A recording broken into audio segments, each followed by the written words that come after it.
Horace वेंटिमोर London में किराए के कमरे में रहता था। एक दिन वो कुछ सामान खरीदने के लिए बाजार में गया। वहां उसने सील किया हुआ एक जार खरीद लिया। वो जार बहुत पुराना था। उस पर मोटा लेप चढ़ा हुआ था। उसे खोलना आसान नहीं था। हॉरेस ने उस जार को अपने कमरे में रख दिया। उसके बारे में उसे रात में बहुत देर बाद ध्यान आया। उसने जार के लेप की सारी तरह खुरच डाली। उसे जार की सील तोड़ने में बहुत समय लग गया। जब सील टूट गई तो जार में से सफेद धुआं निकला। हॉरिस का दम घुटने लगा। वो जमीन पर गिर पड़ा और बेहोश हो गया। जब हॉरिस को होश आया तो उसने देखा कि उसका कमरा अब भी धुएं से भरा हुआ था। धुएं में हॉरिस ने विचित्र कपड़े पहने एक आदमी को देखा। उसने शरीर पर लंबा सा लबादा और सिर पर हरी पगड़ी पहन रखी थी। वो अजीब सी भाषा बोल रहा था जिसे हॉरिस नहीं समझ पा रहा था। हॉरिस वेंटिमोर ने सोचा कि कहीं आदमी उसकी मकान मालकिन से मिलने तो नहीं आया, गलती से उसके कमरे में आ गया हो जार खुलने की आवाज सुनकर। तभी उस आदमी ने हॉरिस का अभिवादन किया और कुछ बोलने लगा। इस बार हॉरिस उसकी बात समझ गया।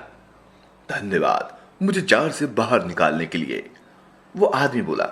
मैं फतेराश अल आमाश हरा जिन्न हूं। क्या?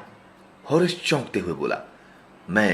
मैं यहां से बहुत दूर एक महल में रहता था जो बादलों के पहाड़ पर है। वहां अन्य जिन भी रहते हैं जो मेरे भाई हैं। वो पहाड़ बाबेल शहर के ऊपर है, ईरम के बगीचे में। जिन्न की बात सुनकर हॉरिस बुरी तरह हैरान हो गया। उसकी समझ में नहीं आ रहा था कि जिन्न किस जगह की बात कर रहा है। आपको यहाँ क्या चाहिए? हॉरिस ने जिन्न से पूछा। तुम एक इच्छा कर सकते हो, हरा जिन्न बोला। मैं लौटने के बाद उसे पूरी कर दूंगा। इसके पश्चात वो जिन्न दीवार तक गया और अचानक गायब हो गया। हॉरिस वेंटिमोर ने उस दीवार को हैरानी से देखा। अब तक धुआं साफ हो गया था और जिन्न भी जा चुका था। हॉरिस ने सोचा, मैंने ये सब कल्पना की होगी। जिन्न, धुआं और अजीब जगह। अब मुझे सो जाना चाहिए।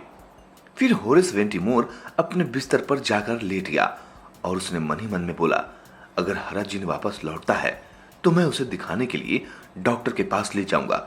वो एकदम पागल लगता है। तत्पश्चात हॉरिस शीघ्र ही गहरी नींद में सो गया।